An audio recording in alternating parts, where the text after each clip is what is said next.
Assalamualaikum warahmatullahi wabarakatuh. Perkenalkan, nama saya Siti Fatimah, stambuk F551191143 dari kelas D. Assalamualaikum warahmatullahi wabarakatuh. Perkenalkan, nama saya Muhammad Torik Rifai, stambuk F551191130 dari kelas D. Ya, Assalamualaikum warahmatullahi wabarakatuh. Oke, perkenalkan, nama saya Aldi Muhaidin, stambuk F551191058. Ya, perkenalkan, nama saya Ahmad Rizky Fauzi, stambuk F551 18092. Perkenalkan, nama saya Rivaldo Alfayed Pau, stambuk F551 16155. Oke, sekarang kita sudah tampil di kamera laptop saya, dan di sini saya akan melakukan penjelasan mengenai alamat soket. Alamat soket. Mungkin sedikit penjelasannya. IPv4 menggunakan alamat binar 32 bit untuk mengidentifikasi host yang berkomunikasi. Jadi, klien harus menentukan alamat IP dari host tersebut yang menjalankan program server saat melakukan komunikasi. Kemudian, instruktur jaringan menggunakan 32 bit alamat tujuan untuk menentukan informasi klien ke mesin yang tepat. Nah, jadi, alamat dapat ditentukan dengan nilai integer panjang 32 bit atau menggunakan misalnya IP-nya itu 169.8.3.1. Nah, mungkin kita langsung ke codingannya. Nah, codingannya itu seperti ini. Nah, jadi seperti biasa itu kita menggunakan using system. Ini alamat ini untuk usingnya. Kemudian kita menggunakan kelas IP address example, static void seperti ini. Kita lihat ke bawah. Pertama itu console write line localhost. Kemudian kita punya string localhost name. Kemudian console write line. Kemudian kita print host info localhost name.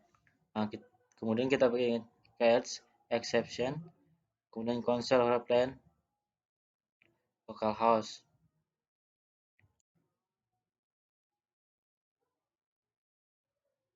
Nah, jadi seperti ini codingannya. IP host entry hostnya info. Host info. Kemudian di terakhir ini kita get exception console write line enable to resolve localhost. Nah, jadi ini codingan untuk program yang dibuat. Ini alamat soket. Nah, saya jelaskan sedikit untuk cetak host info.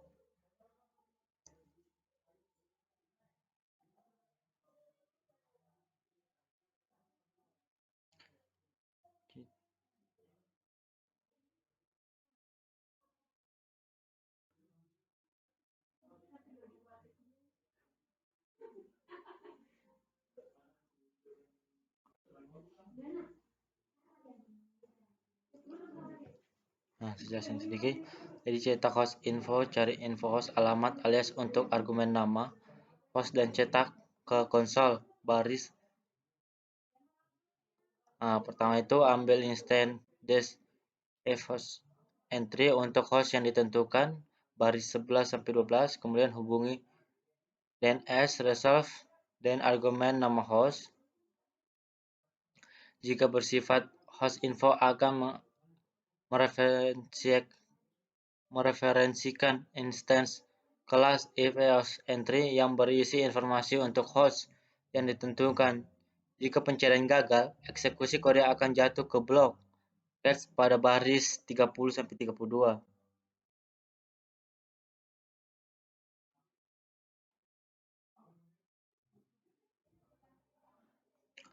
Kemudian cetak nama canonic.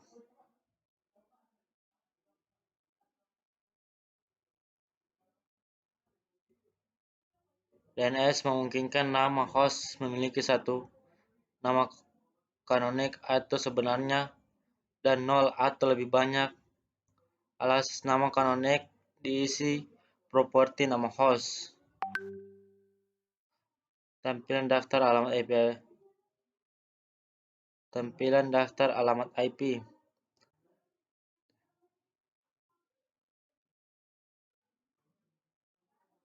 Ini untuk ini hostname tadi. Tampilan nama.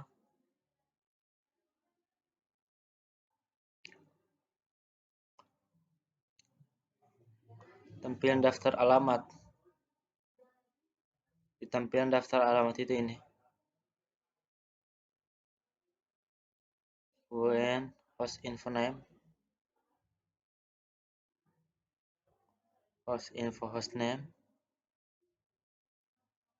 Kemudian menampilkan daftar nama host alias.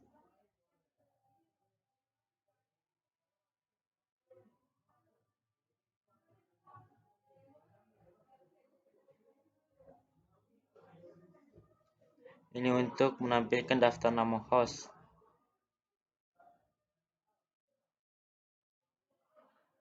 Untuk menampilkan nama host.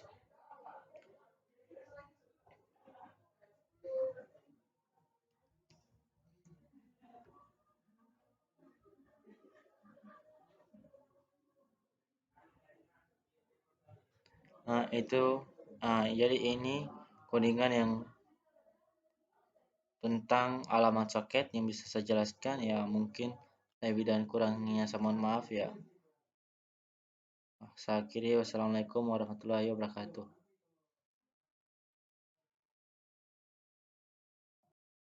Di sini saya akan menjelaskan tentang implementasi soket di ConsoleNet. Di mana di sini implementasi soket awalnya dibuat di distribusi perangkat lunak Berkeley atau biasa disebut dengan BSD Unix. Versi soket untuk Microsoft Windows disebut WinSock 1.1 awalnya dirilis pada tahun 1992 dan saat ini berada di versi 2.0 atau dengan beberapa perbedaan kecil, yaitu WinSock menyediakan fungsi soket berstandar yang tersedia antarmuka si soket Berkeley. Versi C sendiri dari buku ini menggambarkan bahwa antarmuka di detail si soket di NET pada tahun 2002, Microsoft merilis kerangka kerja API standar yang dikenal dengan .NET atau NET yang menyediakan pustaka kelas terpadu di semua bahasa pemrograman yang ditawarkan Microsoft. Di antara fitur perpustakaan adalah kelas tingkat yang paling tinggi yang menyembunyikan banyak detail implementasi dan menyederhanakan banyak tugas pemrograman. Namun, abstraksi kadang-kadang dapat menyembunyikan beberapa fleksibilitas dan kekuatan antarmuka tingkat yang lebih rendah untuk mengizinkan akses ke antarmuka soket yang mendasarinya. Microsoft merupakan kelas .NET Socket yang pembungkus di sekitar fungsi soket WinSocket dan memiliki sebagian besar fleksibilitas dan kompleksitas antarmuka soket yang terekspos. Kemudian, 3 kelas soket tingkat lebih tinggi yaitu TCP Silent, TCP Listener, dan UDP Silent.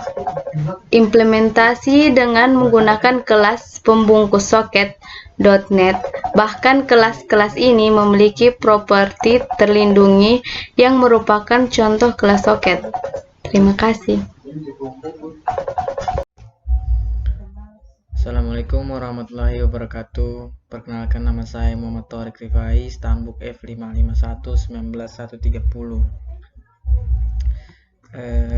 Saya akan menjelaskan sedikit tentang TCP atau Transfer Control Protocol.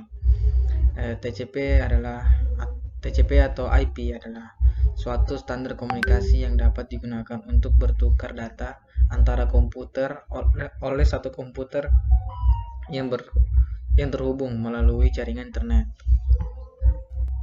Lanjut. TCP socket. TCP socket atau file pseudo yang memiliki koneksi jaringan. Setelah soket telah dibuat menggunakan primitif yang tepat dan parameter yang tepat untuk mengidentifikasi host lain, menulis ke soket diubah menjadi paket jaringan yang dikirim dan data yang diterima dari jaringan dapat dibaca dari soket. Dalam satu hal, soket sangat mirip dengan pipa. Mereka terlihat seperti file ke program yang menggunakannya, tetapi tidak menghasilkan baca atau tulis ke disk. Alih-alih mereka memungkinkan berkomunikasi dengan program lain, lokal dalam kasus pipa, dan mungkin jauh dalam kasus soket. Mereka juga menawarkan seperti yang Anda sebutkan, komunikasi dua arah, seperti halnya sepasang pipa yang terhubung dengan benar. Sebuah TCP inisialisasi komunikasi dengan sebuah server yang sedang pasif dan menggunakan untuk dihubungi. Ciri khas TCP berjalan melalui 3 langkah, yaitu langkah pertama, membangun sebuah instance dari TCP client. Sebuah koneksi TCP dapat diubah secara implisit di dalam konstruktor dengan menentukan yang terpencil. Tuan rumah dapat pelabuhan atau secara ekspres menggunakan satu connect metode. Kedua berkomunikasi menggunakan aliran satu soket. Sebuah terhubung instance dari TCP client berisi sebuah network system yang dapat digunakan seperti setiap satu dari 0 aliran dari net lain. Ketiga, tutup dengan koneksi. Paling satu tutup metode dari tape client.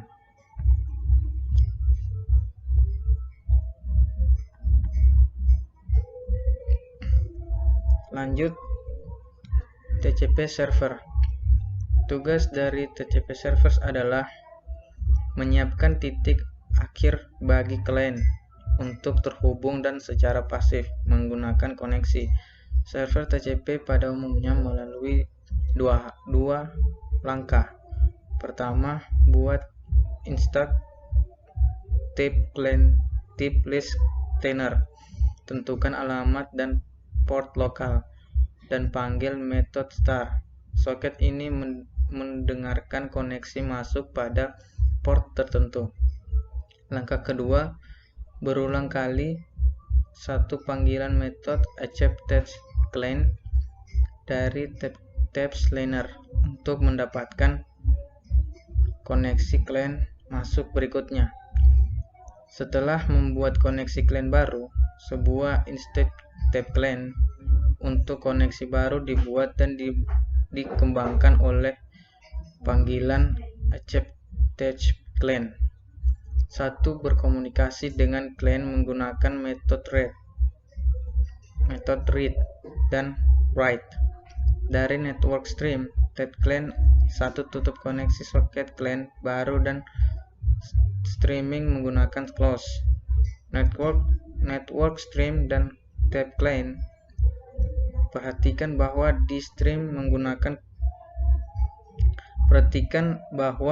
di sisa kelas tape client digunakan untuk mengakses koneksi TCP baik di client atau server. Kelas yang sama dapat digunakan karena protokol TCP benar-benar tidak membedakan antara client dan server. terutama setelah sambungan dibuat dari soket dasar, sama dengan sebagai alternatif untuk tab clean. Kelas tab clean juga memiliki metode soket terima yang mengembalikan contoh soket untuk koneksi clean yang masuk. Contoh kami berikutnya, tab Echo Server CS mengimplementasikan layanan Echo yang digunakan oleh program klien kami. Servernya sangat sederhana. Ini berjalan selamanya, berulang kali menerima koneksi, menerima dan mengembangkan bit sampai koneksi ditutup oleh klien dan kemudian menutup soket klien. Lanjut di TCP server dengan soket class. Soket class di jaringan komputer digunakan untuk membuat koneksi antara dua atau lebih komputer dan digunakan untuk mengirim data dari satu komputer ke komputer lainnya. Setiap komputer di jaringan disebut node. Soket menggunakan alamat IP node dan protokol jaringan untuk membuat saluran komunikasi yang aman dan menggunakan saluran ini untuk mentransfer data. Dalam komunikasi soket, satu node bertindak sebagai pendengar dan node lainnya bertindak sebagai klien. Node pendengar membuka dirinya sendiri pada alamat IP yang telah ditetapkan sebelumnya dan pada protokol yang telah ditentukan dan mulai mendengarkan. Klien yang ingin mengirim pesan ke server mulai menyiarkan pesan di alamat IP yang sama dan protokol yang sama. Sambungan soket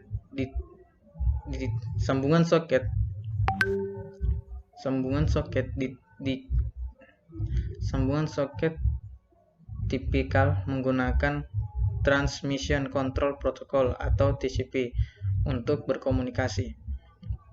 Sekian penjelasan TCP dari saya. Assalamualaikum warahmatullahi wabarakatuh.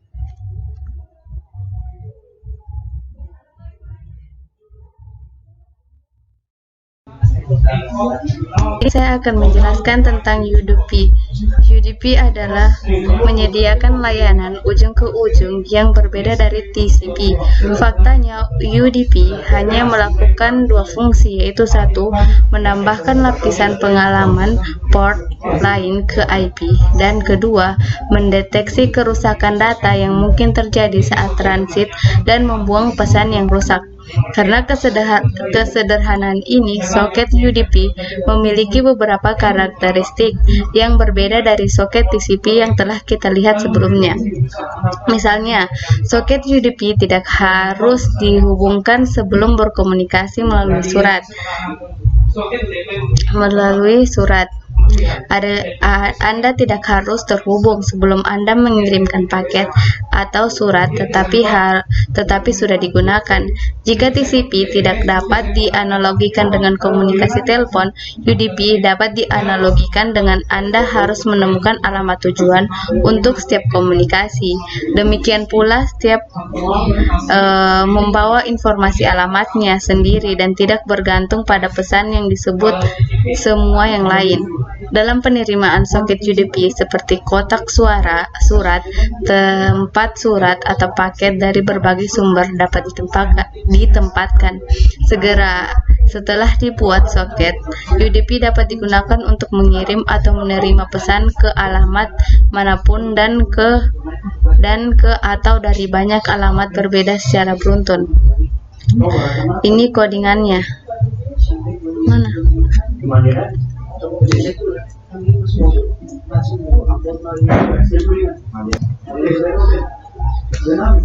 Dan di sini merupakan pengantarnya terdapat using system, text, using system net, socket net, dimana terus 9 sampai 19 ini 9 sampai 19 merupakan stub aplikasi dan pengurai parameter. 17 ini sampai dengan 19 ini merupakan ubah argumen menjadi byte atau baris itu byte. Kemudian dari 21 ini hingga ke 22 ini merupakan pembuatan soket UDP. Intense UDP silent ini dapat mengirimkan datagram ke soket UDP dimanapun host dan port tujuan dapat di-setel dan dikonstruktor dalam panggilan connect atau langsung dipanggil send. Dalam hal ini kami mengaturnya dalam panggilan send. Jika kami menentukan nama host, itu akan diubah menjadi alamat IP. Kemudian di 24 ini sampai ke 42 ini itu tentang kirim diagram dan terima responnya. Dari 25 sampai 26 ini maksudnya itu mengirimkan diagram, dimana panggilan send ini mengambil array bit diagram dalam jumlah bit untuk dikirim sebagai argumen. Send juga dapat menggunakan send itu juga dapat menggunakan argumen opsional yang menentukan alamat dan port ujian, baik sebagai nama host string, IP port integer, atau sebagai intense IP endpoint. Jika argumen tujuan dihilangkan, argumen tersebut harus ditentukan dalam konstruktor UDP silent atau panggilan connect. Jika Anda tidak menyertakan argumen tujuan dalam konstruktor atau connect, Anda bisa membuat panggilan berikutnya ke send dengan tujuan yang berbeda. Namun, jika Anda menemukan argumen dan tujuan dalam konstruktor atau connect, Anda tidak dapat mengganti tujuan send dan mencoba untuk melakukan akan menghasilkan invalid operator expression. Kemudian titik IP jarak jauh untuk menerima itu 30 sampai 32. Sampai sini. Itu kelas IP endpoint-nya menentukan kombinasi alamat dan port. Intense IP endpoint ini akan diteruskan sebagai referensi ke metode receive yang akan mengisinya. Diteruskan sebagai referensi ke metode receive yang akan mengisi dengan alamat IP dan informasi pengiriman jauh. Kemudian 34 ini sampai 35 itu menangani penerima datagram. Reserve block sebagai penerima diagram. Ketika kembali contoh jarak jauh endpoint N akan berisi alamat dan informasi port untuk host jarak jauh pengirim yang baru saja diterima. Kemudian 37 ini sampai dengan 39 itu cetak hasil pengiriman. Kemudian penutup soket itu dari 44. Terima kasih. Ya, nama saya Ahmad Rizky Fauzi, Stambuk F5 51 Jadi saya di sini akan menjelaskan kode yang kita gunakan pada Visual Studio berikut ini. Jadi kita di sini memanggil sebuah kelas yaitu UDP Echo Server. UDP Echo Server menggunakan satu parameter opsional, di mana port default yang digunakan adalah port 7. Tidak seperti program klien UDP kami, server UDP harus secara eksplisit menyetel port lokalnya ke nomor yang dikenal oleh klien. Jika tidak, klien tidak akan mengetahui port tujuan untuk datagram permintaan echo-nya. Versi konstruktor ini dapat menampilkan socket exception jika ada kesalahan saat mengakses socket atau argumen out of range exception jika port tidak berada di dalam kisaran yang valid. Selanjutnya, di sini IP endpoint Kelas IP endpoint menentukan kombinasi alamat dan port. Instance IP endpoint ini akan diteruskan sebagai referensi ke metode receive yang akan mengisinya dengan alamat IP dan informasi port pengiriman jarak jauh. Selanjutnya,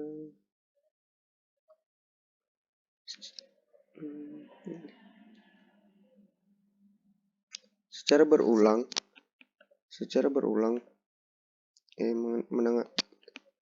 server UDP menggunakan satu UDP client untuk semua komunikasi, tidak seperti server TCP yang membuat soket baru dengan setiap accept TCP client atau accept soket yang berhasil. Metode receive dari UDP client memblokir hingga datagram diterima dari klien, kecuali jika batas waktu ditetapkan. Tidak ada koneksi, jadi setiap datagram mungkin dari pengirim yang berbeda. Kami menerima paket yang masuk ke dalam array byte yang juga akan digunakan untuk mengirim balasan gema saat panggilan ke receive kembali. Saat panggilan ke receive kembali, referensi ke instance IP endpoint diisi dengan alamat sumber klien dan informasi port. Dan selanjutnya ini byte buffer sudah berisi string gema dan remote IP endpoint sudah berisi alamat dan port tujuan balasan gema, sehingga metode send dari UDP client dapat dengan mudah mengirimkan datagram yang diterima sebelumnya. Sekian.